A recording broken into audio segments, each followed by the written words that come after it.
little Halloween action there for you. Yeah, man. Love it. Yeah. Halloween time. Welcome to this new show, the Around the 32. It's There you me go. and Nate talking about all 32 teams in the NFL. Yes, we're Lions fans, but we like football, Okay. so that's how that Yeah, counts. exactly. So we're going to We give took our unbiased. Lion stuff off, so we're Yeah, good. We just have it in the we're giving background. you unbiased opinions. So what we're going to be doing here is going down a list of games that are happening this week. We're going to give you injury report statuses, what the line is, both whether the over under and the covered spread, and maybe we'll drop a little bit of fantasy in there, and then of course our opinions. So. Yeah, we also got some news and possibly some News too. matchup Yep. talks, and I'll talk up thoughts and all that. All that good stuff. Yeah. So let's go. All right. So the first game will be Baltimore and the Dolphins tonight. Right now, the Baltimore Ravens are favored to win by 7.5 points. And we were looking at the injury report. Basically, everybody's good to go. Ravens are the healthiest they've ever been, and Dolphins look good too. So, yeah, should be an interesting game. What do you think? Yeah, we got Lamar Jackson coming back off his little injury thing, even though he probably could have played last week, but they screwed that up for him, so he couldn't play. Right. But he's playing this week. Tua Tagovailoa will continue to wear his visor against to protect his eye against the Ravens, to protect his eye because he still has that eye going on. But other than that, I think everything's the only injury updates I have for Miami is Julian Hill, tight end, and Ashton Davis, safety. The tight end thing, I think I think he's more like a blocking tight end anyway. So when just a guy. You say that there's really everybody is healthy. He's just the safety is more important because they don't really have any good safeties or defensive backs in the first place. So that might be more of an impact. But other than that, everybody else is. Do you think? Well, do you think that the Dolphins might be a little bit especially on the defensive side? Do you think they might be a little paranoid knowing that they might get traded coming up with the trade deadline? I mean, Bradley Chubb's been named in trades. So is Julian Phillips. As a player, how do you focus your attention on the game knowing that you might be traded to a different team, maybe a better team? Well, I think they're professionals. Other than everything else, you got to play where you're at right now. You can't worry about all that stuff. You got games to go out there and win, or try to win. And I mean, that's usually that doesn't bother players too much. It depends on the type of player it is, or the type of person they are. But other than that, I wouldn't say that would bother them too much. Do you think Miami moves off those guys at all, or do you think they stay with them? They might start imploding. They might start, trying to. I mean, they're third in the division right now. I mean, fourth. Catching third. Yeah, that's what I'm saying. So I mean, they're kind of in that middle category where you're not really good, but you're not really, really bad. You're kind of in the middle. And so, moving off of Chubb, maybe moving off of Phillips might not be a bad idea to clear some money, because the reality is they got to figure out what they're going to do with Tua Tagovailoa at the end of the season. I know they gave him an extension, but he's got injury problems. He's got concussion problems. And he's also been very vocal in his pressers about, first he threw his player under the bus and then he retracted it and apologized, and we all think Mike McDaniel's going to get fired at some point. Yeah. So, and that coach might not want Tua either. So that's another thing. Everybody might want to just be aware too that Tua is also one of those guys that people are talking about might be traded as well, even if they eat some of the cap. But everybody's game at this time of the season. If your team's not doing well, right. On the other side, Derrick Henry played really well against the Bears last week. That was the best game he's had all year. The defense didn't look too bad. They put a lot of pressure on Caleb Williams. So I definitely would expect them to do that with Tua. Yeah, I mean, the defense is as good as it can be right now. I mean, they lost Matabike for the year, which sucked. I like Matabike. But, I mean, they still have Hamilton. They got Roquan back. Kyle Van Noy's out there. Wiggins is playing well. Nate Wiggins in his second year, I really like that guy. He's very fast, and he made that pick on Caleb. So I think the Ravens are rounding into form, and getting Lamar Jackson is going to be a huge boost for them. Yeah. Let me see what we got here. So do you think that the Baltimore covers the spread or Honestly, I'm leaning towards the points because Lamar's just coming back from his first game. He's going to be a little rusty. I think they're going to try to really shut down Derrick Henry. And Tua, if he's accurate, he can. What's up, J-Train? If Tua's accurate, he can pick apart that defense. Even though we talked about the defense rounding into shape, I still think that secondary is weak. And Jalen Waddle's been playing well too. So, and they got A-Chain. Don't forget about A-Chain, my boy A-Chain from A&M. He's been tearing it up too. So I think the Dolphins keep this game close, and it's at home too. And if they get waxed tonight, there's a good possibility that McDaniels is going to get fired. Oh, McDaniels will be gone the next day. He'll be gone like 2 hours after the game. Yeah, and they beat the Falcons. I mean, nobody saw that. They went to Atlanta. They whooped the crap out of the Falcons. So, I don't think the Falcons saw that. Yeah. But I would take the points, and the over right now is 51.5. So I think it's going to be a shootout. That's a high over. So I might take the over too on that. Shoot, both quarterbacks could just very well just go off in this game because neither defense really is that stout. Well, just like I said, most of the defensive players, except for the ones that are on IR for Baltimore, are playing, and they're going to turn that around eventually. Right. That defense, because there's too much talent on that defense for them to be that bad. So, and Miami would be a good spot to be. Hey, it's in Miami, man. Come on, give your fans something to root for. So you think they're going to cover? Or you taking the points too? I think they're going to cover. Okay. I don't look at one game and say, "Oh my God, they're just back." No, because it's. I mean, it's either going to be a really big blowout or it's going to be a close game. Atlanta they fell in their face in that game. I mean, just totally fell apart in that game. Right. So yeah. And Penix St. Jackson. Let's make that very clear. Hey Brent. What's up, Brent? And Fire Kiss, what's going on? All right. Let's jump into the next game. I got the 49ers and Giants. Niners are still 2.5 favorites. Over is 48.5. So another high-scoring game they expect. I don't know where they're getting 48.5. I'll take the under on that. That's a lot. Yeah, I'll take an under on that. With both these defenses, hell no. And the offenses aren't doing very well. Right. Well, I mean, where's Jackson Dart going to throw the ball? Christian McCaffrey was a DNP, but he was resting. Ricky Pearsall still is not playing yet. He was out there. I mean, he didn't have any practice. Trent Williams is still out, but he's resting. He'll play. Winters has got DNP. I don't like that matchup for Christian McCaffrey on that defense. I agree with you. I think the Giants defense will shut down Christian McCaffrey. Well, look at Houston did to him. And Houston's a very good defense. They shut Christian McCaffrey. But, with the Houston game, I don't let all that fool me a little bit because when Houston was on offense, they had the ball for a very long time in every one of their drives. Like one drive was 15, another was 13, another was 14. I'm like, they wore that defense down. Yeah, they wore that defense down. So with that, once you get to a point where you got a lead, then they're going to start passing on you. So yeah. Does it look like Purdy, or is it going to be mac and cheese this week? I think it's going to be Purdy. Purdy, yeah. Okay. Purdy. I think Purdy is better than mac and cheese.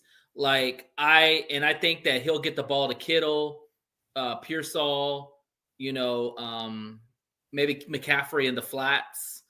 I just think he's a more accurate and can maybe make a little bit more plays than Mac can. And then defensively, they've rode the wave with losing Fred Warner. I mean, obviously losing Fred Warner is huge. I mean, Fred Warner is the captain of that defense. But they still got some good players. So I'm more worried about the Giants, man. Like, where's Jackson going to throw the ball to? Or who's he going to give the ball to? Well, they still got Jalen Hyatt. They still got Hyatt, but he hasn't done nothing. Tyson, and they got Shepard. Who else they have? Do they have what's his name? Shepard? I'm trying to figure out who's there. There you go. They have the guy from the other receiver. What's his name? Waddell. Oh. They got Demarcus Robinson. Oh no, that's wrong. No, what's that receiver's name with a W? Waddell. Yeah, Waddell. Yeah, Waddell Robinson. There you go. Waddell. There you go. Yeah, they got him. They got Trey Johnson, or they got that Johnson guy from number 84. It's going to be tough for Dart, man. I think that 49ers Saleh is going to bring a lot of heat on Dart. And if they can contain Dart, it's going to be a long game for the Giants. It really is. Losing Scatapoo is going to be huge. Yeah, and Scatapoo is confirmed out for the rest of the season with not only a dislocated ankle, but a fibula fracture and a deltoid ligament rupture. So it was a whole bunch of injuries in one. Well, it wasn't pretty. So that's going to be Dart looked like he was throwing up on the sideline. Because I don't blame him. I mean that's something you don't want to see live. Yeah. Well, I did actually see it. Red Zone actually played. Oh God! I saw a video somebody posted of it. I was like, oh Lord, why would you even show that? Just to look at some stats real quick. So this is kind of interesting. The Niners are 5-3 against the spread, and the Giants are 4-4 versus the spread. Let's see. Neither team can score. 26 for the San Francisco Niners, 23rd for the Giants.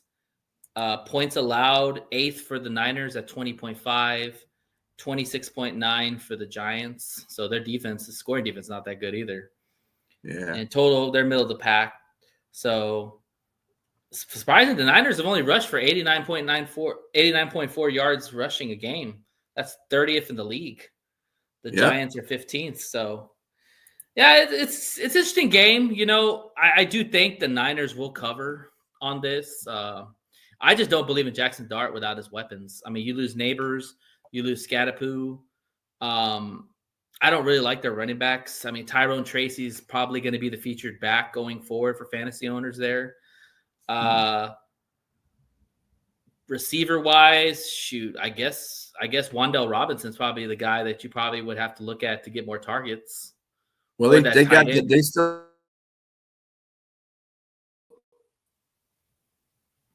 What the hell is his name? New York Giants. The running back. Damn, I can't remember his name. Much. I'll find it here in a minute. Let's see. Are you talking about that rookie guy they had last year? No, not the rookie guy. Well, yeah, I think it's the rookie guy. Yeah. I think you're talking about. Yeah, I don't know the name. Come on. There we go. All right. So it's a running back. I mean, Tracy's probably going to get majority of the carries. Tyrone Tracy, yeah. And they got Devin Singletary still. That's right. They still got Singletary. That's another guy. Yep. Yes. I'm glad you said that. So they'll be fine. Are they going to be able to put up points on that defense? That's my question to you. Well, Houston did it, and they had worse. They didn't have Nico Collins. That's fair. So but you still think the Niners are going to cover? No. I think the Giants are actually going to win that game. You think the Giants are going to win that game? Yeah. Wow. All right. I like it. Defense. That's bold. Defense wins games too. So I mean, both defenses are really good. You're absolutely right. I mean, it's going to be a slobber knocker. Like, I don't know why the over is so high on this game, because good luck, man. I think the first one to 20 wins. Yeah, the Giants are what are the Giants at? The 49ers are 22nd in overall defense. Mm-hmm. And the Giants are where the hell are the Giants at? Oh, they're 29th overall, but I don't think that's against the I think that's mostly because they have bad pass defense. Let's see. Mm-hmm. Where's passing defense for the Giants? Well, I know they were out some they're cornerbacks. 24th in the passing. They were out some cornerbacks, I think, the last game. So I don't know if they got those guys back or not. Actually, they're worse rushing. So I think whoever gets show up once in a while. I don't know. I think whoever gets the most pressure on their quarterback probably wins. You know, because both guys, I would probably give the Giants the nod in that case, because you've got Carter, you've got Burns, you've got Kayvon Thibodeau, like you've got a lot of dudes. You got Sexy Dexy inside. You've got a lot of guys that literally can get that at that quarterback. The Niners don't have Bosa, you know. Dexter Lawrence will be playing with some added energy, considering the fact that Carl Banks went off on him on one of his podcasts. But you're not playing like Dexter Lawrence. Woo, you don't want to piss that guy off. And you know, when a alum from the Giants, you know, Banks is a linebacker that played for the Giants way back in the day for the one they won the Super Bowl, as a matter of fact, against Buffalo. Yeah, he out there, and Dexter Lawrence did not take that very well. He's like, well, Dexter Lawrence had over 10 sacks last year. This year, I think I don't know where his numbers are this year. Yeah, I don't understand that's another thing. I don't understand where Carl was coming from, because I mean, he played well last year. Maybe this year he's coming off slow, but I mean, he's had a little bit of a drop off. You just can't blame one guy, and he's not going to get 10 sacks every season. I mean, very few people in history have done that. So. Yeah, just to see what his stats are for the season so far. Dexter has half a sack. Yeah. I can see what he's saying there. Yeah. No, wait a minute, no. Yeah, half a sack right now in the season. Yeah. So yeah, I mean, he says half a sack. If he had no sacks, I can see what he's saying there, but he expects more out of him, I guess, especially the money you're paying him. So, all right, more out of defense. Period. All the money that they put into that line. So that is very true. But I think their cornerbacks are banged up too. So I don't know if they're going to get their cornerbacks back, like Banks and Plott and all that. I think I don't know if they're going to play this week, because I know against the Eagles they weren't playing, and that's been a big issue with them. Oh, they didn't have Javon Holland either. Their safety. So, yeah. All right. Well, let's move on to the Bears in Cincinnati. So right now, the Bears are 2.5-point favorites. The over right now is showing, where was it? Oh, I just saw it. Oh, 51.5. So another high scoring game they expect. Now, this one's interesting. Flacco might not play. He's got some AC joint, so it could be Jake Browning, which we all know what Jake Browning is capable of doing. Yeah, him and let's see, Joe Flacco and Trey Hendrickson didn't practice. Flacco was dealing with an AC joint, as you said, sprain, while Hendrickson is still dealing with a hip injury. So they're both questionable against the Bears. And on top of that, the Bears just signed GJ.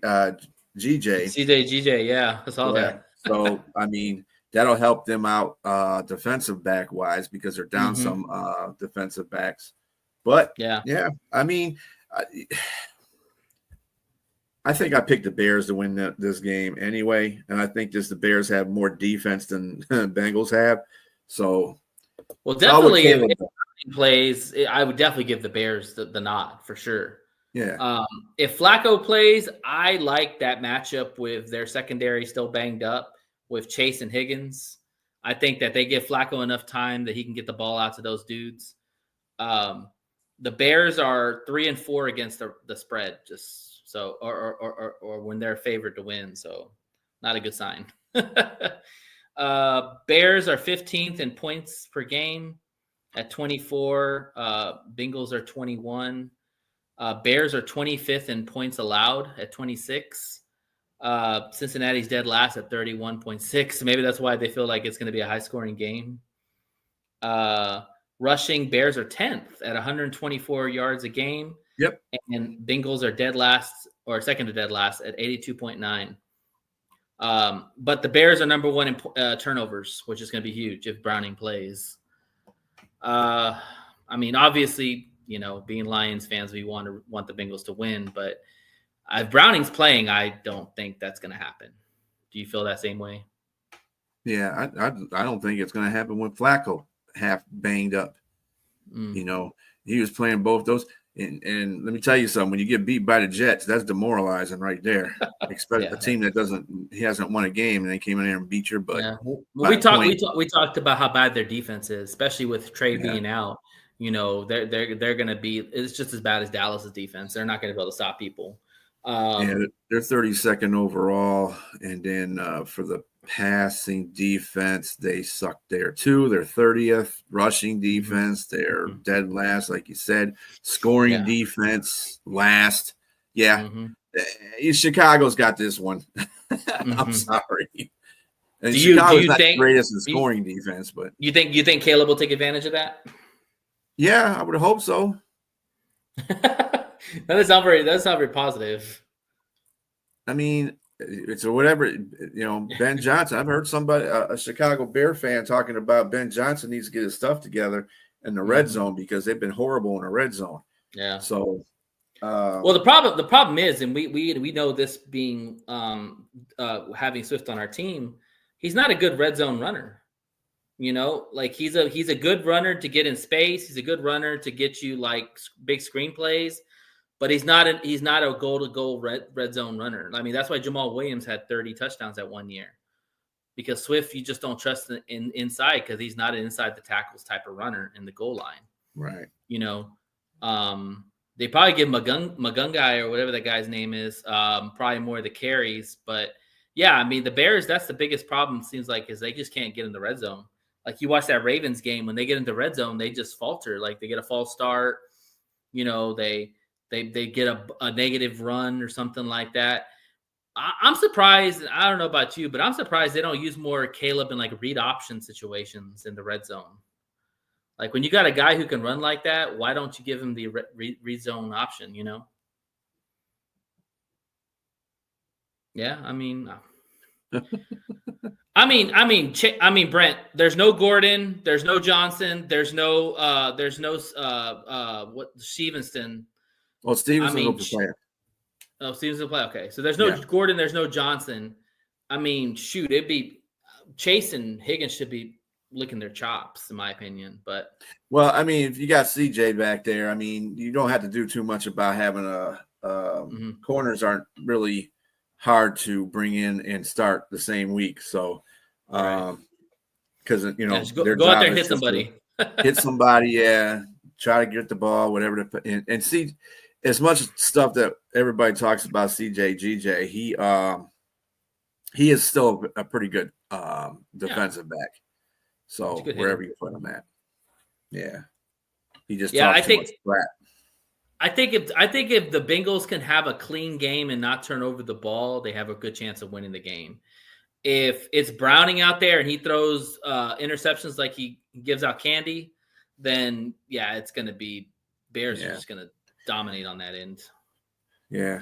Well, and again, you're playing with Flacco will be playing half-ass because he's going to be still hurt. He's still hurt. He's still got that AC joint. So, and that's on his throwing arm. So, but Flacco's better than Browning healthy. Yeah. We'll see. That's all I got. We'll see.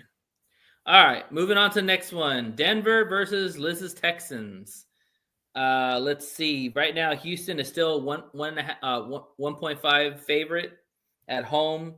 The total for the game is let's see, 39.5. So they expect kind of a low scoring game It's not surprising with two good defenses. Yeah. Let's see here. Texans, get this, are 1-6 when they're favored. Oh, that's not good. And I think their first one was yesterday, our last game. Right. Right. Um, Denver's in 10th in points. Houston's 19th. Denver's 5th in points allowed. Houston's 1st. So there you go. Defensive slobber knocker. Texans are first overall in defense. Broncos are 5th. Passing defense, the Texans are 4th. The Broncos are 7th. Rushing defense, the Texans are 5th. And the Broncos are 10th. And scoring defense, the Broncos are 5th. The Texans are 1st. So Texans defense is no joke. They got a really good defense. They're really better than Denver's, and a lot of people not give Houston that credit. They've been on a lot of games just because of their defense. So, Mims is going to be out for Denver. Of course, Patrick Surtain is not expected to be. He's not supposed to be placed on AIR. That's a good thing for him. The possibility he'll be back after the Broncos bye against the Commanders. So they'll be playing against the Commanders. But other than that, this is why I like Houston in this game. I think their defense is better. They're going to get more pressure on Bo Nix. Remember, Bo Nix is in his sophomore year. CJ Stroud at least is in his junior year, so he can, he played a heck of a game last week too. And against that defense, San Francisco, everybody, San Francisco's defense. Yeah, well, they didn't do nothing. They knew nothing. 15 drive. The line held up. No sacks. Yep, and a 13-play drive, and you can't do that against a defense that's supposed to be so good. So he did well in that game enough so they can win the game. Woody Marks is going to have to step up again. Nico Collins will be playing. They'll get a couple of their receivers back, so that's good for him. But they, like you said, they lost the guard for Howard, Houston. Howard, Tyson Howard. So that's going to be messed up for their offensive line, which is already decimated by injuries, and they just don't. I don't know what happened during the offseason. But anyway, if Houston can run the football, they have a chance. If they can't run the football, they are going to put pressure on Stroud like nobody's business. Because they lead the NFL in sacks. And then you talk about Denver too. It's kind of weird because Denver leads the NFL in sacks.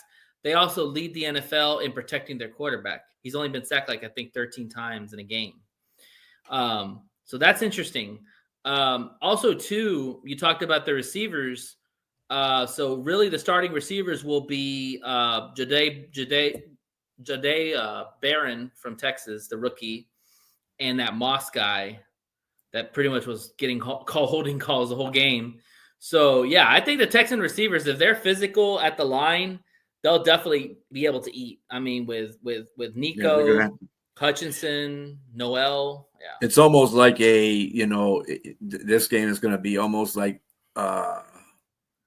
arbitration of who's going to be better, because first you got the stronger receivers on the weaker corners, but then at the same time you got that defensive line from Denver on a so-so offensive line on Houston. So it's like an offset in penalties, which way to go there. I have more faith against Houston's defense against offensive line for the Broncos. So that's why I give the edge to the Houston because of that. Yeah, and you flip the side, like the receivers for Denver, Sutton, Franklin. I don't know who else they have. Sutton and Franklin. I know those are the two guys that he really has to throw the ball to. And am I forgetting somebody? Sutton, Franklin. I know they have Ingram. Is there another receiver I'm missing? Anyways, Lassiter and Stingley. Stingley's going to lock up Sutton. More likely, he's going to take Sutton away. Franklin versus Lassiter is going to be fun to watch because Franklin's Petrie's really coming into his own. Who? Petrie, the safety. Oh, Petrie, okay. From Houston. So they're going to have a majority of their defensive backs out there. So that's going to be awesome. That's what I'm saying. So I'm giving a defense. I'm giving it to Houston as far as the winning edge is concerned because they have more of their defensive players out there, and their defensive stars, whereas the Broncos don't have that. With Surtain is like almost everything to that secondary. Sure. No, he's the captain of the defense. But on top of that, I want to throw in the aspect of the running game for the Broncos. J.K. Dobbins is fifth in top 5 in the NFL in rushing. And the guy that they drafted, RJ Harvey, had 3 touchdowns the last game. I think they're starting to work him into the offense more. So, again, I think whoever runs the football more consistently is probably going to win the game because the great way to stop a pass rush is to run the football. And so whoever can be successful running the football will win, more likely. I go like this. Houston, and they're in Houston, so they haven't changed venue. Mm-hmm. Sure. So they can't say if they go on the road, something could change. But they're at home. They stopped CMC. He only got like 25 yards. He didn't get nothing. But that was in you had to walk hand in hand with the offense. The offense had a couple of long drives in that game that just exhausted the defense. So they were able to do that, and that's why the defense was able to come because they all they had like 3 or 4 3-and-outs. San Francisco did. So that defense is not a joke. I'm just saying that defense. Both defenses are damn good. I mean, let's just be honest; they're both good. Yeah. Where's Houston ranked at in sacks? It's a good question. Because they might be like second or third. They're probably up there. Probably top 10, maybe. Yeah. Let me see. Liz, if you know, you can chime in. Yeah.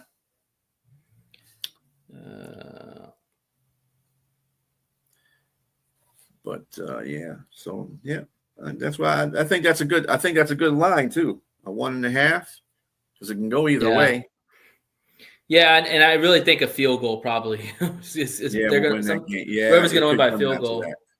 Yeah. 17th in sack percentage, 16th in sacks per game. So they're middle of the pack. Middle of the pack. Mm-hmm. Elizabeth said third. Mm. In sacks, total sacks. Liz.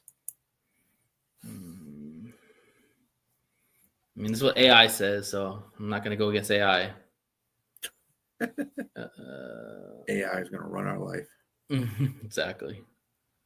Yeah. Yeah, 14 sacks this season. So, it's fourth in the NFL. So I guess I read it wrong. There you Wow, go. only 14 sacks. And I think Denver has 30 something right now. Holy hell. Yeah. That's insane. Okay. So Hunter and Anderson are going to have to definitely get at Bo Nix. Like I said, Bo Nix has not been sacked a lot, and Stroud has been sacked a lot. So that's another matchup too. Is what quarterback are you going to be able to keep clean in the whole game? Well, like I said, the running game is probably going to be etched out anyway. Bo's going to probably have to win it on his arm because I think you're going to stop the run pretty well. But that's why they play the game. Exactly. On that note, let's go to the Chargers and Titans. Right now, the Chargers are 9.5 favorites on the road. Let's see. The over is 43.5. So kind of not a high scoring game, but somewhat of a high scoring game. Probably one-sided. That's why. Yeah, probably. I mean, 9.5. That's a lot of points. The Chargers are 5-3 versus. I'm sorry, 3-5 versus the spread. So when they're favored to win, they're not that good. So there you go, right there. What's Tennessee? Tennessee is 4-4, so 50-50. That's when they have that's against the spread. Against the spread. Mm-hmm. Yeah. So go ahead. Yeah, the Titans aren't winning that game.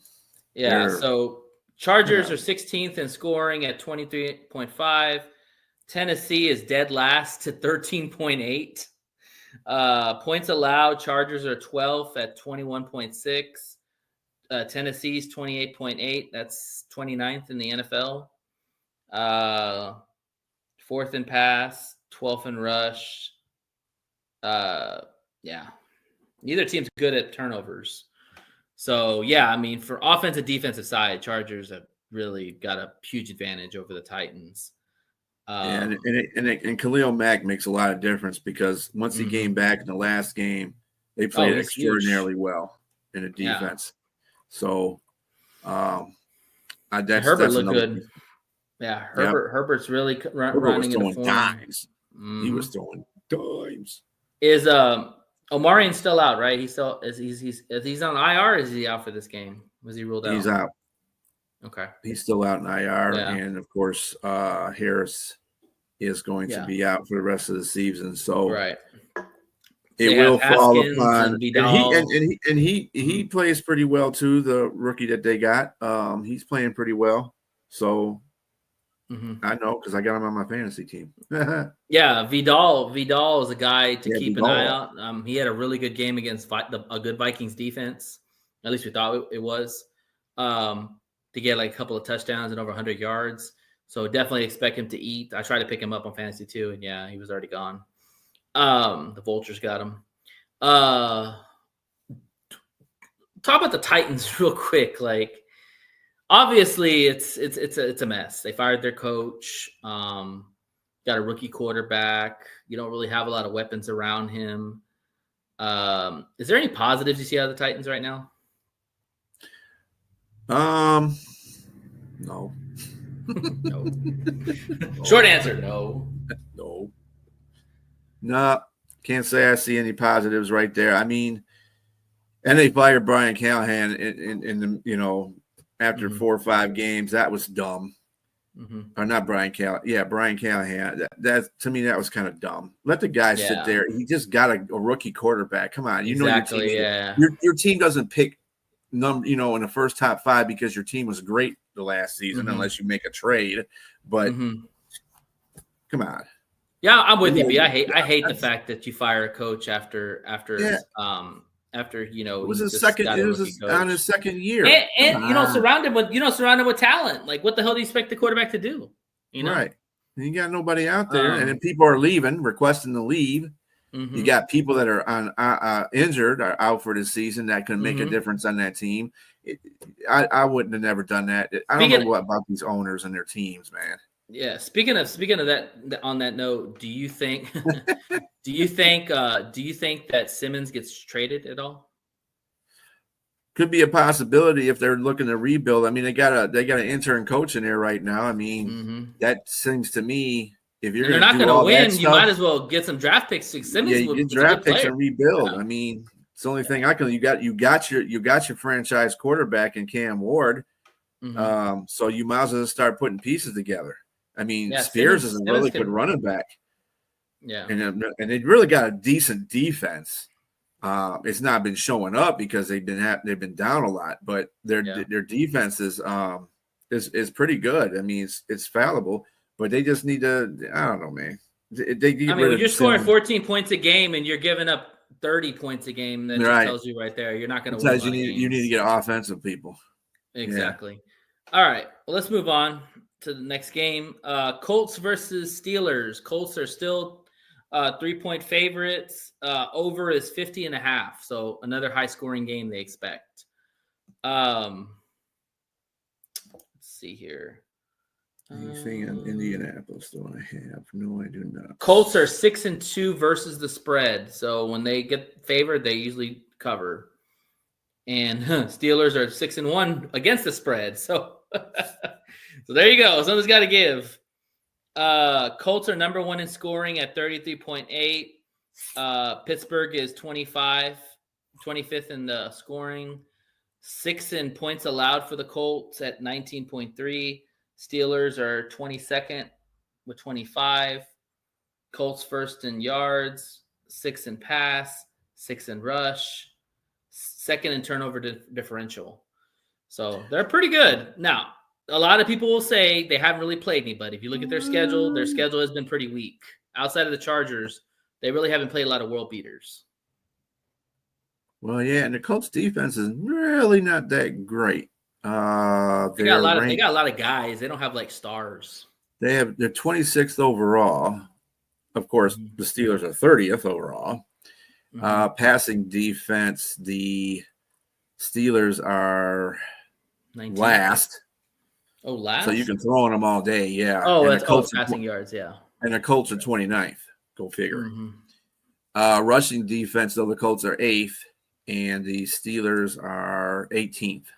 Right. Scoring defense, let's see what we got here. Steelers are 22nd, and the Colts, for the Colts are 6. Yep.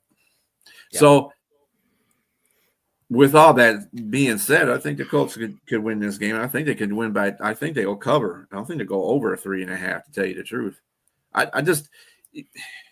got no faith in it. I got no faith in Pittsburgh's secondary. I'm with you, but the thing is that the Steelers have to win this game because Lamar wins tonight, and you look at Lamar's schedule, it's more favorable than the Steelers is. They have to win this game to keep up with Lamar. If they lose and winning are two different things. That's all I got to say. Well, I will say this. If the Colts can consistently run Jonathan Taylor and the Steelers can't stop him, it's going to be a long day for the Steelers. However, if they can get pressure on Daniel Jones, Daniel Jones, when he gets pressured, he makes mistakes. So, but it's going to come down to Jonathan Taylor. And I thought that the Steelers did a decent job on Jacobs. He didn't really get any big runs, but they got shredded in the secondary, like you said. So yeah, and the thing is, they haven't really faced any quality running backs either, Pittsburgh. So, But I'm not scared about the receivers that the Colts have. I mean, Pittman's not a bad receiver. Warren's a good rookie. I like my chances with the Steelers secondary. I think they could do a decent job. I mean, it's going to come down to pressure. If they can stop Jonathan Taylor and they can get pressure on Daniel Jones, they have a chance. I'm not buying that either. I don't think they're going to do a very good job. They played against receivers that weren't really that good in the Packers. I mean, they're all number 2s. There's no number 1 out there for the Packers. But you have clear-cut number 1s and 2s on Indianapolis. As Pittman is a number 1. And then you got Josh Downs. You got the rookie who can't hold on to the ball, but he's Mitchell. He's a good one. Yep. Yeah, I mean, they got good play. And then they got Ty Warren. Who's going to cover Ty Warren? Nobody. Not on Pittsburgh. So yeah, that's going to be a tough matchup. Mm-hmm. Well, we'll have to see what happens there. I mean, I think it'll be a pretty good game. I think the Steelers will hang in there. My thing is, can Daniel Jones, if the game's tight, can Daniel Jones win the game for them? Because that's the maturation of Daniel Jones. Is like so far he hadn't really been in close games, so you really haven't had to see him like bring a team back or have a game-winning drive. The closest one would be the Chargers, which he actually did. If Taylor didn't get called or they didn't call that holding call on Mitchell against the Chargers, they would have won the game. So. But I want to see Daniel Jones, see how he plays if the game's close, which I think is going to be a close game. You mean you talk about Indianapolis against Denver? Mm-hmm. No, Steelers. Yeah, I think it's going to be like a field goal game. That's why the line is 3. I think it's going to be won by a field goal. So Daniel Jones either is going to have to get them in the field goal range or keep them, keep them ahead. So we'll see. Yeah. I'm not buying the line either. I think it's going to be a 7-point game. They might even win by 10. I just don't. Pittsburgh is just in shambles right now. I don't care what anybody says. They need to start making some changes, and they need to start making them quick. You got an old ass Jalen Ramsey out there. You got an old ass Darius Slay out there. They're not the corners they used to be. And then you got poor Porter out there having to cover everybody because nobody else can cover nobody else. So and now you're down to safety too. Deshaun Elliott's out. Right. Now they did get Kyle Duggar from the Patriots.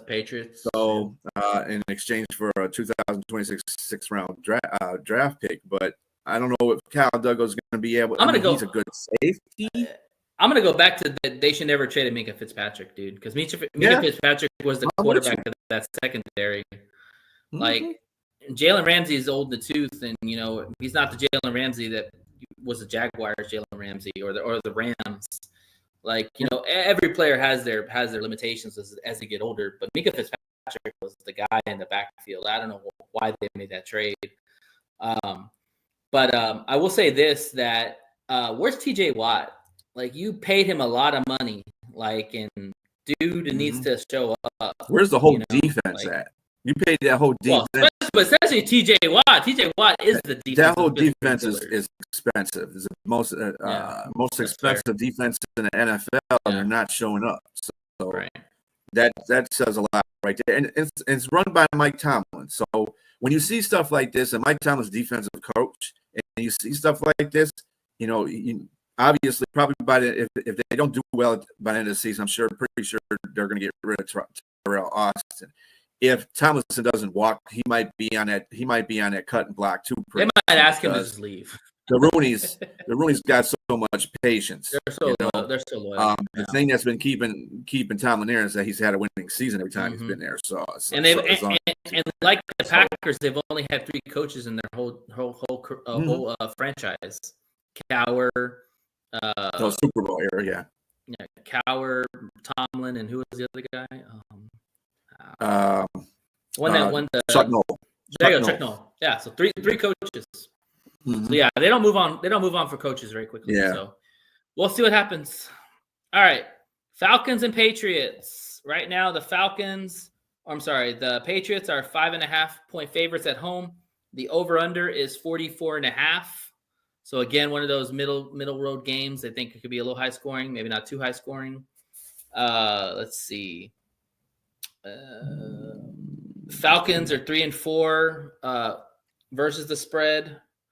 The Patriots are 3-5 against when they're favored on the spread. So interesting. 28th in points, 8th in points for the Patriots, 13th in points allowed for the Falcons, 4th for New England. Wow, I know their defense was that good, scoring defense at least. Yeah. Total defense second for the Falcons. I don't know how they continue to be high up there in the total defense when they've been playing crappy football. And the Patriots are 9th in total defense. Passing defense, the Falcons are 1st. Go figure. I don't know that one either. Wow, really?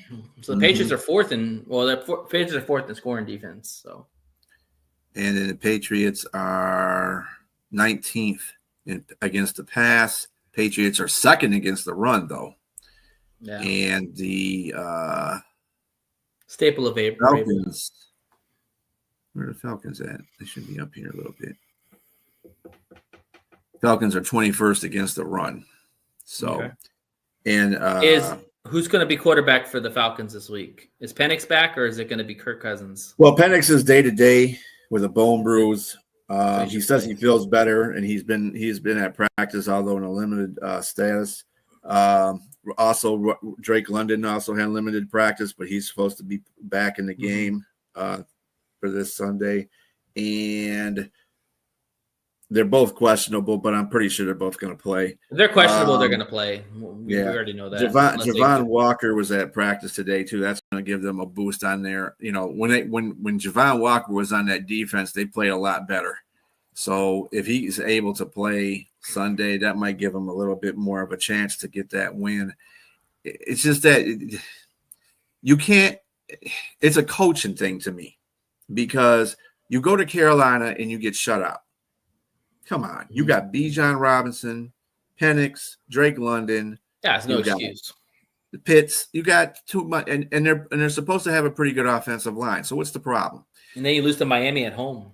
Then you lose to Miami. You get your butt kicked by Miami at home, and that's uncalled for. I mean, that, you know, some franchises would consider that getting rid of their coach immediately. Yeah, I think it falls on Raheem Morris big time, because, you know, Raheem Morris, you can argue when you watch the quarterback, if you watched it, Raheem Morris probably stuck with Cousins too long and then put Penix in. And then, you know, even Penix didn't really dominate, and he just went with Penix instead of coming back to Kirk. So, you know, that whole quarterback situation is really looking bad on him, because really he's got nobody right now. I mean, Penix is okay. He's not a great quarterback, and Kirk Cousins looks like he needs to retire. So it's an ugly situation with the Falcons. I mean, it sucks because they got Bijan Robinson, who's like one of the top running backs in the NFL, and you've got Drake London, who's a good young receiver. And they're finally getting Kyle Pitts the ball. My God, it's about time Kyle Pitts gets any choices. I'd say Raheem Morris is in the same situation as Mike Tomlin is. I mean, he's a defensive coach, but their defense is statistically good. Yeah. But when they need to be playing games, they don't show up. It's weird. This is why it baffles me to see them this high in the defensive rankings as they are. But then when you see them on the field, it's like, what the hell? Well, I think is this? Yeah, I think the fact that they can get to the quarterback with Walker and Pierce, they have guys that can get to the quarterback with those pass rushers, and then also Terrell's one of the best cornerbacks out there, and so I think that he does a good job of kind of shutting down the pass. And they still got Bates. Still got Bates. Let me ask you this question: What matchup looks more favorable to you? Stephon Diggs versus Terrell, or Gonzalez versus London? Probably Stephon Diggs on Terrell. Only reason why I say that because Gonzalez really in man coverage, he's got a really good high percentage in man coverage. Super. And he's playing against Drake London, who's only the second year receiver, third year receiver. 6'5" Drake London. Yeah. So I mean, Christian Gonzalez is a dog. And he's like one of the most underrated corners in the league. So I would probably give it to Stephon Diggs. Who do you think has the most yards? Well, Stephon is crafty. I think Stephon has the most yards. Okay. Because Terrell, he's a great corner too. I'm not taking Diggs at Terrell because Terrell's fantastic, too. Man. Yeah, for sure. But he's fantastic. He has his games where he gets lax too. Like in that game that they played against the Dolphins, Terrell was caught lunching. And that's not good. That's what I'm talking about. That's a coaching thing. If you're not getting your players to incorporate themselves in the game, then you got problems. Do you think that the players are slowly kind of giving up on Morris, or do you think like they keep losing the way they're losing? They're going to end up losing that confidence, and that's going to end up breaking up that locker room. So you're going to have your guys that are for Morris, and then you have your guys that are against him. I would think at this point right now, Bijan's one of those guys against him because they don't run him enough. They need to run him more. Yeah, I think this Falcons team has really underachieved a lot throughout the Morris era. I mean, remember he had that issue with Arthur Smith, how he wouldn't play Bijan Robinson either. And when Bijan's a talent like that, you've got to get him in space. You got to get him out there in flats and utilize him in every aspect. And it's really crazy how they don't. Like he's one of your best players, arguably one of the best players in the NFL, and you don't even use him. Like that's not good. Right. So, all right, moving on. Panthers versus the Packers. Packers are a 13.5-point favorite at home. Panthers, I'm sorry, the over is 44.5. Let's see. And they got 13.5-point spread, right?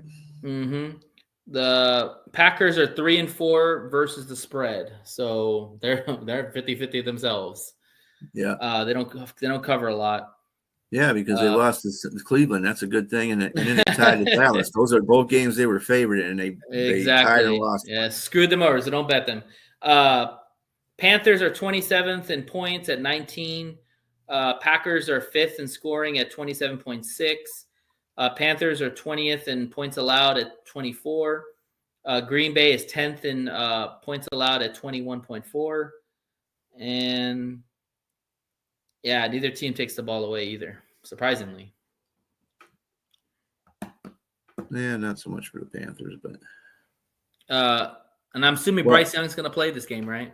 He listed. Yeah, Bryce Young. Bryce Young was a full participant yesterday and today. Okay, so he's gonna play. And is on track to play against the Packers, so he'll be playing. Okay. So Green Bay is 6th overall defense with the Panthers 11th. Against the pass, surprisingly, Panthers are 10th and the Packers are 15th. Mm-hmm. I don't know about surprisingly. I think they have one good player on the back end for the Panthers, and that's Horn. Mm-hmm. Rushing defense, and you really can't. Well, I mean, besides the safeties on Green Bay, but they're in the back end of the coverage. Right. Really ain't got nobody. Yeah. The Packers are 30 in rushing defense, so that's going to match up well with the Panthers because I think they're pretty high up there against running the ball. Dabble and Chuba, yeah. And let's see, the Panthers are 16th against the rush, so that bodes well for Jacobs.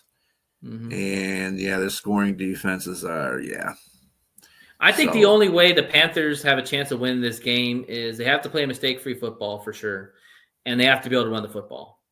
Mm-hmm. They have to go on long drives and wear that defense out, wear out Micah Parsons. So you take away the pass rush. And they can because they have two good running backs in Dowdle and they have in Chuba Hubbard. Now, the thing is, with Green Bay, I like Green Bay's linebackers. I like Edgerrin Cooper. Of course, he's an Aggie, gig him. But I also like Quay Walker, too, if he keeps his head on straight. Like, he is an athlete from side to side. And that is probably that's probably the biggest strength of the Packers defense is those two linebackers because they can literally guard anybody and cover a lot of ground. And so if they can get a hat on those linebackers, then you're talking about the Panthers having success because if your safeties are having to make tackles, that's not good. I'm going to tell you what, if I was an offensive coordinator for the Panthers, anytime I saw Micah Parsons lining up in the middle, because they shift him all over the place, line up in the middle, I'd call a run right at him because he can't stop the run that way, and everybody knows that he's more of a pass rusher. That's his job. Right. Yeah, he's not going to be stopping the run. That's not his job. Some players are good at it. Somebody, and I was one of those people that felt to that because I wasn't very impressed with him at all. But then he's a pass rusher. That's what he gets paid to do, and he does a very good job at that. Let's not. Well, he's one of the top pass rushers out there for sure. Yep, absolutely. He won Player of the Month, by the way, NFL Player of the Month. So Defensive Player of the Month for the NFC. So he's good enough to be in that category. So, but when you see him running, lining up in the middle against your offense, run at him, change that call to a run real quick. I like how you said that because I also think too, like if you see him lining up right in the A gaps or the B gaps. Screenplay, like wear him out, or stuff like that. Because with a good pass rusher, you either want to chip him or you want to make him run, to wear him out so he doesn't have that kind of extra burst. Yeah.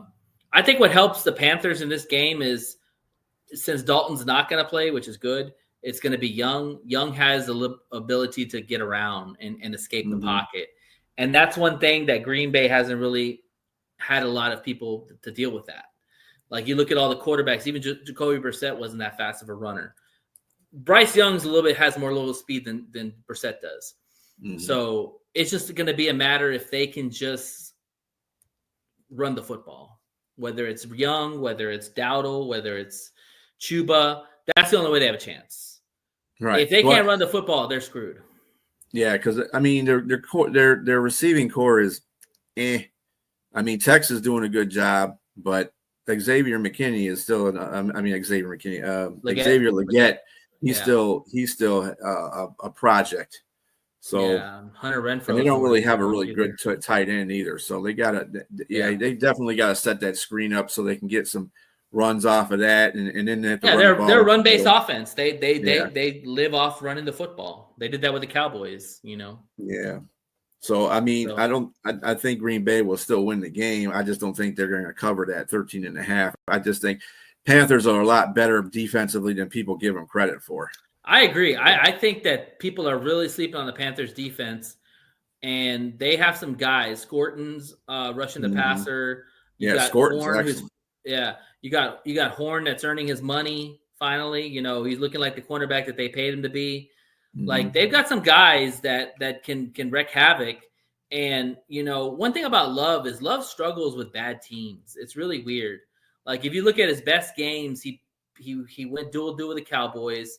He beat up the Steelers, but he struggled against the Browns. He struggled against the Cardinals.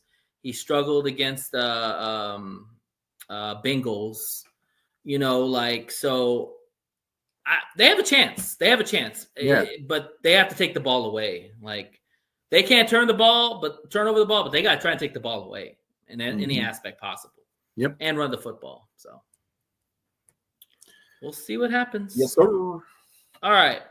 Jaguars and Raiders. Jaguars are 2.5 favorites on the road. Vegas. The total is 44.5. And I just saw this on TV. Travis Hunter's been added to the injury report. Yep. He might not play. Right. The Raiders are 3-4 versus the spread. Jags are 4-3. Jags are 25th in points per game at 20.9. Vegas is dead last at 14.7. 15th in points allowed at 22.1. Vegas is 23rd at 25.7. And the Raiders are 17th in total defense, and the Jaguars are 21st against the pass defense. This has got ugly written all over it. Yeah, it does. It's got boring and ugly written all over it, to tell you the truth. That's exactly how I felt. I was like, this has got ugly written all over it. The passing defense, Raiders are 20th, and the Jaguars are 27th. It might be a chance for Jaguars get upset in this game. That's for sure. They're 6th against the run, though. The Jaguars are, where the Raiders are. The Raiders ain't too bad either.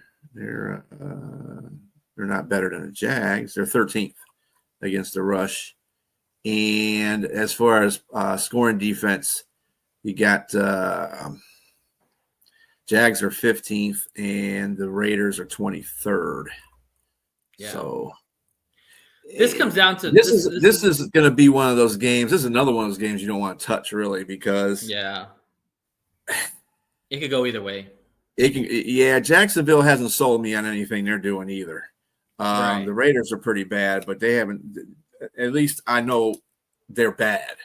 Jacksonville keeps playing at Jekyll and Hyde on you, and I don't. I don't like that. I still don't trust Trevor Lawrence.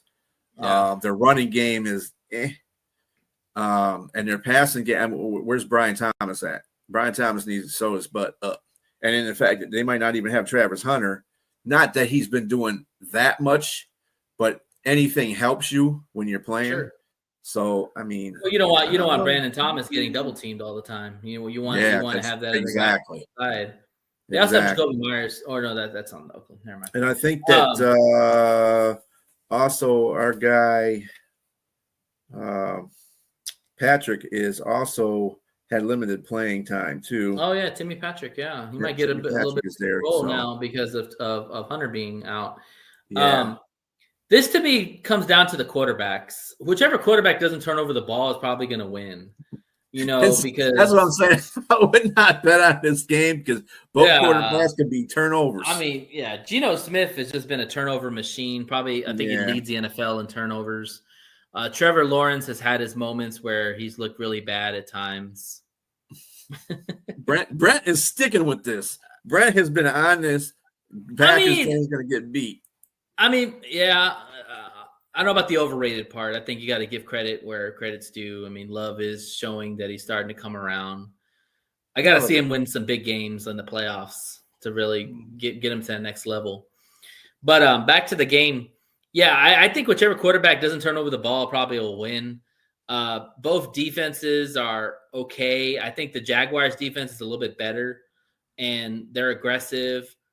Is Lloyd playing? Because Lloyd was leading the NFL in interceptions. He's playing. I got him on so mine. that's a big comeback because he wasn't playing. I don't know if he played the last game or the game before that, but he was out, and so that's a big boost for their defense. And then they got Akolakun or whatever they call his name, Akolakon. I like him too. Oh yeah, that guy used to lead the league in tackles. Yeah. Yeah, and then they got that trade. Newson's now their cornerback. They traded Campbell away. So, yeah, I think if Jacksonville can get pressure on Geno and force him to turn over the ball, Jacksonville will win. If Geno can play a clean game and get Genty going, then they have a chance. And just remember that the Raiders still have Max Crosby. Now, I don't know if I didn't see any injury report for him because I know he was injured. I think he is coming back in this game. Yeah. So that'll be good for them. What about Bowers? Is Bowers back yet? Bowers was a full participant at Raiders. He's going to play against the Jags. Okay, so Bowers is back too. So that's good news for Geno because you don't have to throw the ball downfield. You just check it to Bowers. Short passes, and let him run all the way through. And get Genty the ball. Yeah, so I think this is going to be a win for Vegas, man. I think that being at home, Vegas needs a good win, and I think that they're going to get it with this is a very hard game to pick on, but I just think that like I said, I don't trust Jacksonville. Jacksonville might have a good record, but they haven't played very many good teams either. So that's true. We'll see. Yeah. All right, let's move on to the Saints and Rams. You're not talking about the other 1 o'clock game? The what? You're not talking. You didn't do all the 1 o'clock games. You forgot the game that Detroit and Minnesota. How dare me? How dare me, man? We already know what's going to happen, but let's talk about it. All right, Lions and Vikings. Lions are 8.5 favorites at home. The over is 48.5, which they expect probably a high-scoring game. Let's see. My Lions are 5-2 when they're favored to win, so that's good. Let's see. Vikings are 18th in scoring. Lions are 3rd in scoring at 30. Points allowed. Vikings are 19th at 23.1. Lions are 21.6, which is 11th. And turnover differential, the Lions are 5th in the NFL. Vikings, surprisingly, are 22 with all those turnovers that one game. What you say? Well, Brian Branch is going to return to practice. He's been on suspension, obviously. He apologized and states that Terry Arnold will be back, and he states he has another chip on his shoulder. Yeah, he got baptized too. Yeah, well, you need to get baptized. Hey, man. You need to get the demons out. A pissed off BB and motivated BB is what I want to see. Also, Aiden Hutchinson reached an agreement with the Lions on a 4-year, $180 million contract with $141 million guaranteed. So he'll be fresh off of getting paid. So that'll help him out a little bit. Hopefully, it'll motivate him to play even harder. I mean, how do you feel about that deal?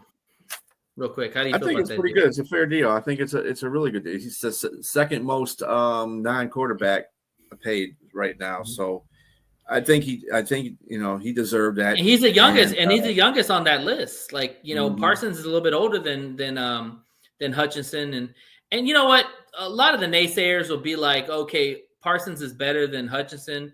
He might be a better sack guy, but if you ask me who's got an overall better player, it's Aiden. He can run. He can play the run well.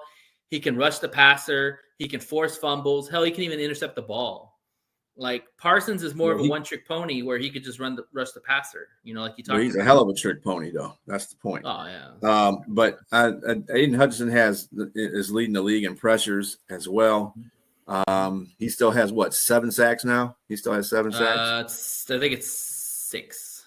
6? Because Parsons has 6.5. No, I thought he had 7, but anyway. Everybody's comparing Parsons to Hutchinson. I know all their stats. I mean,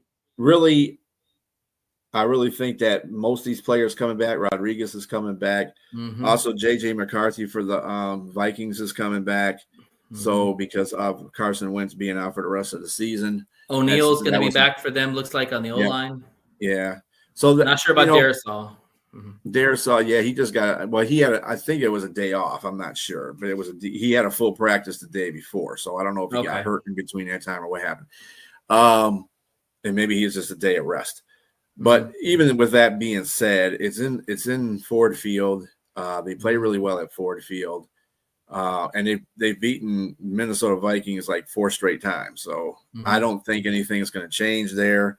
I actually think they're gonna cover that, right on a dot too. I think it's going to be a 10-point win by them. But I think it might be more, but yeah. I'm not taking Minnesota for granted either. Minnesota's well coached. They got good coaches there. And that's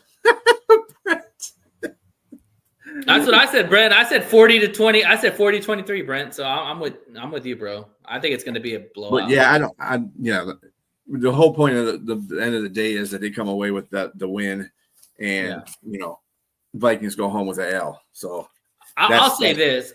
I seeing Shep take down Lamar Jackson, seeing him kind of keep Patrick Mahomes for the most part at bay, going against who are the quarterbacks that played that were pretty decent?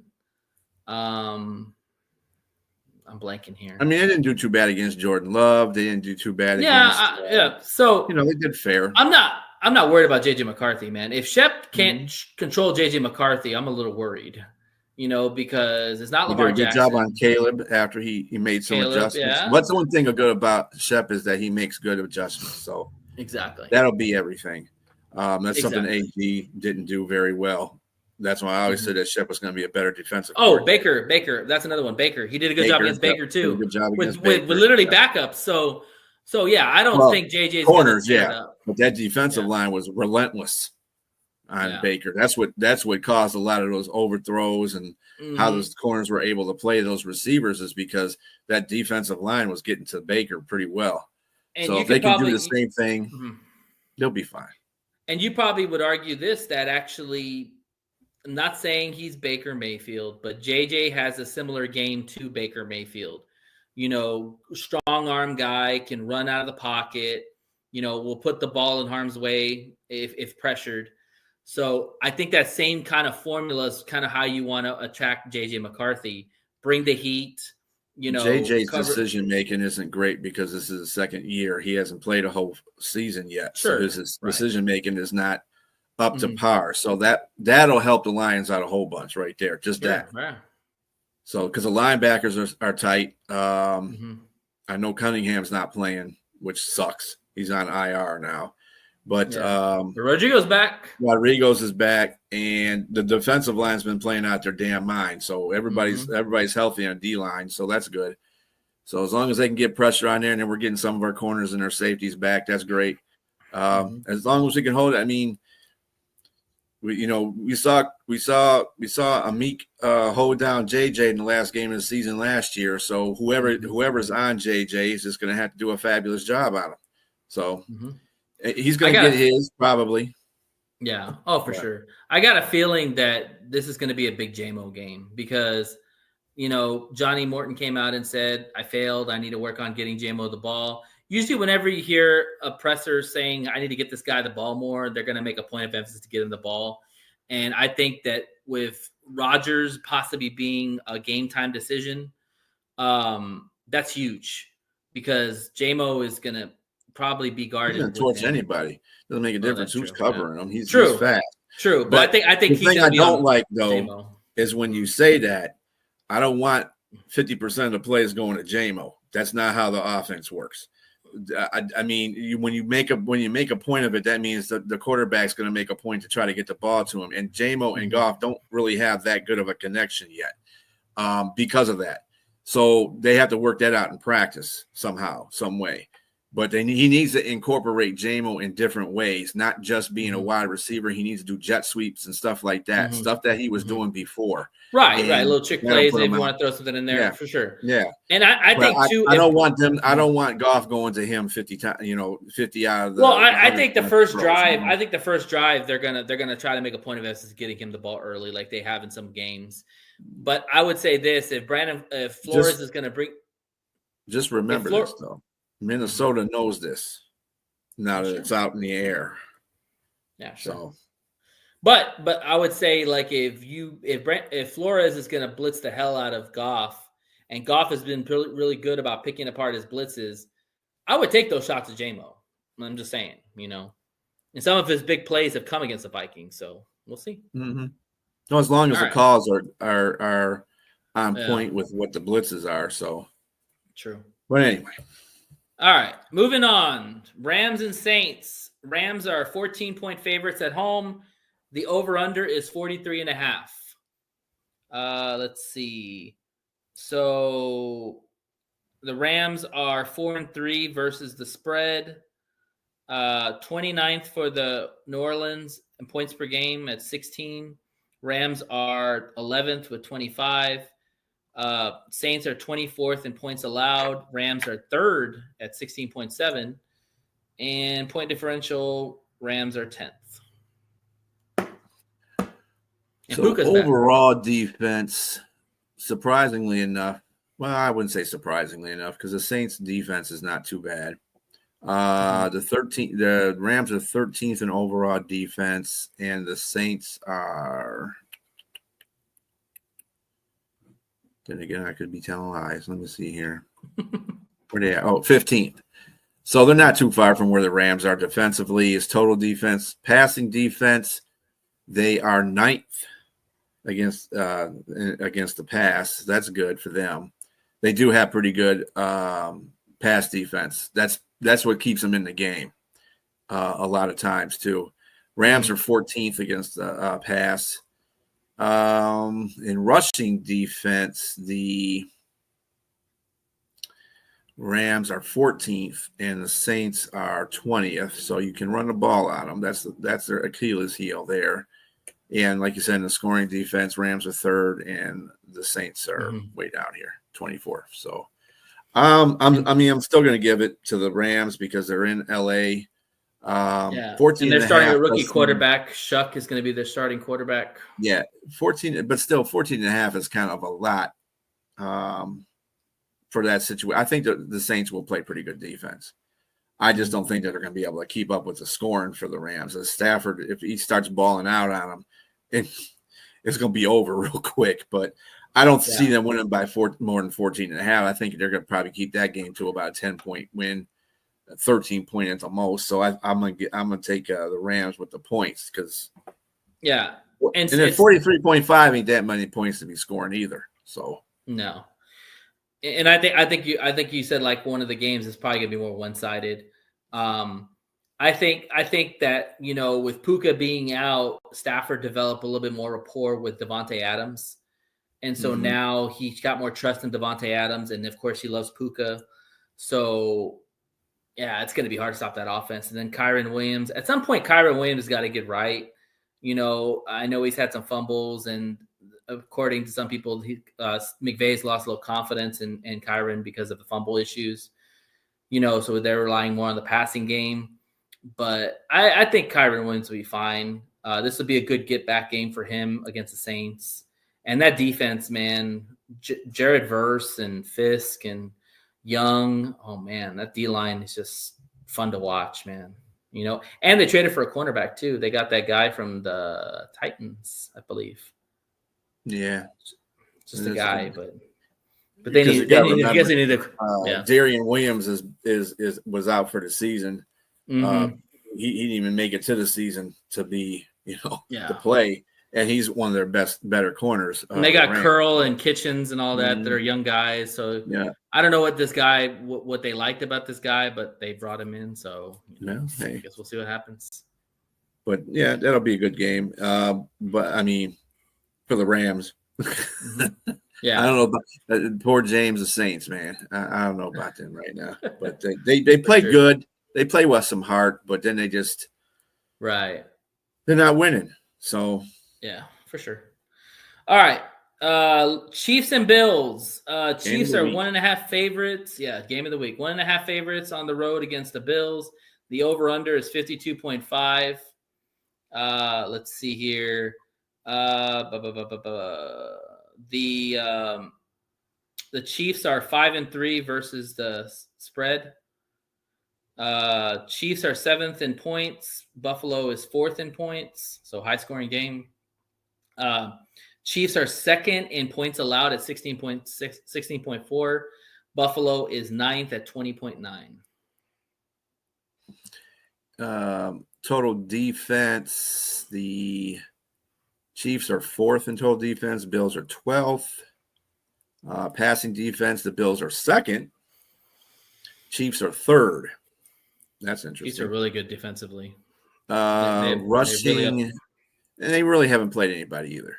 That's another thing. The Lions are about the only person that people that they really had, and maybe the Chiefs. I mean, not the Chiefs, but the Chargers, and they lost to them. But let's see who else here. Okay, so then on their rushing defense, boy, these guys suck on both. The Chiefs are 11th. Yeah, the Bills are terrible. They're 31st against the run. If anybody has a get right game in here, it's Pacheco. They can't stop. They can't stop the run. Right. And like you said, your scoring defense 2nd, and the Bills are 9th. I just think that tradition is going to hold up on itself, unfortunately, for Buffalo. Meaning, what I mean by unfortunately is they're going to win the game, but when it comes time to be in the playoffs with the Chiefs, they're going to lose again, probably. But I think they can beat the Chiefs at home. Like I said, the Chiefs beat Vegas. They beat the Commanders. They lost to Jacksonville, which is a surprise. And they beat the Lions. That's about the best team they've played out of all those teams that they've played, except for maybe the Chargers. The Chargers were a pretty good team. So I mean, they've been losing some games they shouldn't be losing. Yeah, I think if the Chiefs want to, if Buffalo wants to win this game, they're going to have long drives and keep Patrick Mahomes off the field, because that's really their best defense, is to just their offense is to run the football, sustain drives, score touchdowns. That's something that we couldn't do. We had our slip ups, but that's the same philosophy that Buffalo should do. And if Buffalo can do that, they should win. If they can't do that, then it's going to be hard to stop Patrick Mahomes with that. It's always nice though, before you play one of these big games, that you get to beat up on somebody that's not that great. And like Buffalo went to Carolina and beat the crap out of them. So I think what they did was they got some of their juju back a little bit, and maybe that once you have a taste of winning a game after you've lost a couple of straight to a couple of bad teams too, then you want to go and make a point against Kansas City. I think Kansas City's in the same boat. Yeah, so I agree. Okay. I mean, I think this game's going to be a good game. Both two great quarterbacks. Kansas City's defense is playing really, really well. Buffalo's got to win this game. I mean, Buffalo, they had some snoozers. They lost to the Falcons. They beat up the Panthers. But this is an uptick in their competition. I think they really need to win this game just for the morale for themselves going forward and the confidence to take into the. And in fact, they have to keep pace with New England, because New England is also one of the teams that beat them. Yeah. So they got to keep pace with New England in order to win that division. If they slip up and New England keeps winning and doing what they're doing, it's going to be a long road for Buffalo. And I don't. Yeah. People had picked Buffalo to. They were at the beginning of the season. They were favored to win every game that they played this year. That has changed completely around. Because of what? Well, the fact that they can't stop anybody on defense. They can't stop the run. Yeah, they can't stop the run for nothing. Which is huge. Yeah, because if you can't stop the run, you're going to struggle against the pass too. But they did make a valiant effort against Carolina, and I thought if they could if they could beat Carolina and have them stop them from running, and it's what they did. They stopped them from running. Chuba wasn't effective, and neither was Dowdle. So. No. When you eliminate those two people out of that offense for Carolina, you basically eliminated their offense. So it's a start. Yeah, it's a start. Yeah. All right. Moving on. We have here. Oh no. Dang it. The Seattle Seahawks. Yeah, Seahawks versus the Commanders. Seahawks are 3-point favorites on the road. It's a 47.5 total. Let's see here. Seattle is 5-2 versus the spread, so that means that they cover a lot of times. Let's see, 5th in points per game at 27. Washington is 17th. 7th in points allowed for Seattle, and 24th is 21st in the NFL for the Commanders at 24.8. And neither team is good at taking the ball away. So, yeah, and also McLaren is going to be out for this week. He re-aggravated his his quad injury. He re-aggravated a quad injury, so he's going to be out. Yeah, Terry McLaurin, yeah. That's going to hurt. Mm-hmm. And Daniels, I don't think Daniels is playing either. Right. So, yeah, I'm giving Seattle all the props in this one. Seattle is 10th in overall defense, and the Commanders are 27th. Passing defense. Mm-hmm. This is something that is kind of hard for the Seahawks. The Seahawks aren't really good in pass defense. Right. They're 23rd. Commanders are 26th. This is what Terry McLaurin would come in handy, and Jaden Daniels. Rushing defense, Seahawks are number 1 against the run. So Bill is going to have a hard time running on that defense. Yeah, their D-line is good at getting to the quarterback and good at stopping the run. Yeah.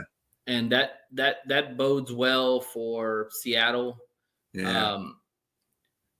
The thing with me about this game, because I think the Commanders could win this game, more so because they're at home. But the fact is that Sam Darnold has at times made some dumb mistakes. You know, like the sack and the safety in the against the Texans. You know, like when he gets pressured, he kind of lets the ball flutter. And I mean, the Commanders don't have a great defense, but they got players that can get to the quarterback and rough things up. Luvu is one of the better players they have. Marshawn Lattimore recently has played well. He's going to have his hands full with JSN. They'll probably have to bracket him. I don't know. I mean, like, Seattle has to come all the way across the country. That's another thing, too. Those games are a little bit more interesting. I don't know. I mean, I think Seattle should win the game, but I'd stay away from it. I don't think that coming across the country, because there's teams have done that all season in one game. True. So it's not true. I don't it's not know as bad as it was, but it's still a long trip. Yeah. Seattle is well traveled. You know, they're a well traveled team. They can win on a road. I think this is actually too small of a cover here, 2.5. I think they're going to win by about a touchdown and maybe 10 points on this one too, because Washington is just depleted. They're not going anywhere right now. I don't think they're a playoff team. I don't think they're going to be a playoff team. When they get done with this game, they have to play Detroit. And it's not going to be pretty for him in that game either. I don't care if McDaniels is playing or Scary Terry. It doesn't make a difference. I think that right now they're in a tailspin. They don't have enough players that are healthy enough to play all the way through. They're not having a good season this year. They're having their definition of a sophomore slump with for the second year. So. I think if the Commanders can keep it close, that gives them the hope. If Seattle comes out and lays belt to ass to them, it's probably going to be early. I kind of look at that, the belt to ass thing happening. It's possible. Just by the way, I just saw this on TV. The Lions line went up to 9.5. So somebody's not playing. Because maybe the betting is more favorable toward the Lions. Maybe that too. Yeah. All right, and let's wrap up this segment with the Cardinals versus the Cowboys. The Cowboys are 2.5 favorites at home. Arizona, I'm sorry, it's a 54.5 spread, so another high scoring game. Let's see. Cardinals are 19th in scoring. What's up? I think the Keebler Elf is playing in this game too. Yeah, I just saw that too. Yeah, I think he's in. Cowboys are second in scoring at 30.8. Cardinals are 13th in points allowed with 22, and Cowboys are dead last at 31. Yep. And that's basically what their total defense is too. If Murray's in this game, that's different. That makes me change my pick. Well, not change my pick, but that kind of makes me think that they have a chance. Because I like Jacoby Brissett, but Murray can run around, and Dallas can't stop anybody. Like, they can't stop the run, they can't stop the pass. Yeah, it all depends on how Cardinals play defensively, because they played against a really good Denver team and got their butts handed to them, but that was against a really good Denver team. Denver took out that offense completely. Yeah, I don't think Cardinals have enough manpower to do that, to tell you the truth. I think Dak will be back to his good ways this game. He wasn't bad in the last game either. So, I mean, it's their defense is not great, but Cardinals, they kind of figure out ways to lose, even at home. And they lost against Tennessee. Come on, Tennessee. You lost to Tennessee. Yeah, that's pretty bad. And it wasn't because of Tennessee did anything. Tennessee just took advantage of what the Cardinals were messing up on. And the Cardinals lost that game. It wasn't Tennessee winning that game. It was the Cardinals losing that game. And that's pretty. You can't justify that one. That's pretty bad. Yeah, you can't. The Cardinals are. I picked them to be number 2 in that division, but maybe I was thinking second from last in the NFC. But anyway, they aren't doing very good. So I'm not. I got Dallas in this one. I just like Dallas's offense a whole lot more than I like Arizona's offense. Yeah, and even with Cardinals, even applying some pressure on that offense, I don't like the Cardinals defense like I would. Yeah, we're both on the Cowboys for sure. Yeah. I will say this: I am interested to see, Javonte Williams has played really well for the Cowboys. Like, he's been a revelation since he left Denver. He revitalized himself. I think if the Cowboys can run Javonte Williams most of the game and they can't stop him, it's going to be a long day for the Cardinals, because if you can run the football on the Cardinals, it's only going to make the passing game even more dangerous. Now, the Cardinals did a pretty good job with Josh Jacobs at times when they played the Packers. So if they can stop Javonte Williams and make Dak pass the ball a lot, they might have a chance. Look at that. He's got a pass to, though. CD. Yeah, Pickens and Ferguson. Everybody keeps forgetting about Ferguson. Ferguson's one of those good tight ends that are slowly creeping up. Ferguson's been playing his ass out too. Yeah, and their offensive line ain't too bad, but it's like I said, against a team like Denver, your offensive line will get exposed, and their running game wasn't too bad against Denver either, but it wasn't enough, and they couldn't keep Denver off They couldn't keep Denver off the field offensively, and that's where that killed them at, because the defense isn't very good. But with the Cardinals, I don't know what team is going to show up here. I don't think the very good one's going to show up in this game either. So that's why I got the Dallas 3 and 2.5. Yeah, I might go with that. Because they got one of the best kickers in the world. So in the league, it's a close game. You can 80-yarder and win the game. Exactly. That's why I think the line's close, and it might change now with Murray coming into the game, because this is probably before Brissett was named the quarterback. Murray's worth half a point, so this might drop to 2. Either way, I think it's one of those field goal games. Either way, it's going to be a high scoring game. I don't think the Cowboys will be able to stop the Cardinals consistently, unless Murray just decides to throw the ball up, and turn over the ball. Arizona's got to run the ball effectively too, and they don't have Connor. Yeah. They got. I don't think they have Benson. Benson's on an IR too. So yeah, they got Bam, and they got Bam. Yeah, they got that other guy. Well, what was his name? I forgot his name. It starts with a D. DeMarco. Someone else. It's the guy they got from the Niners. Oh. Yeah.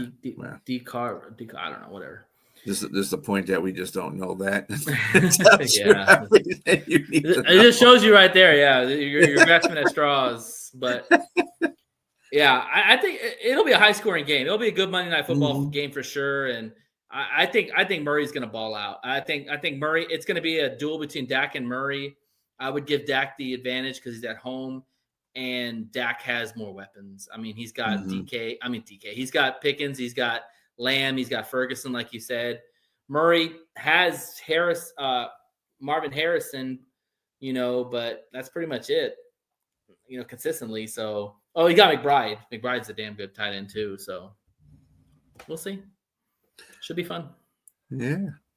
And hopefully that, we try to keep it within an hour and a half, but obviously it's not an hour and a half. It's an hour and a half and 36 minutes. So, but whatever comes first, 8:15 or whenever we close out, that would be fine, because that's when the Thursday night game starts at 8:15. Yeah. So that'll align perfectly with you guys. And hopefully that we can we can streamline this a little bit and get you some fantasy player, things on there. So we'll work it all in there. Like I said, this is our first dry run with this show.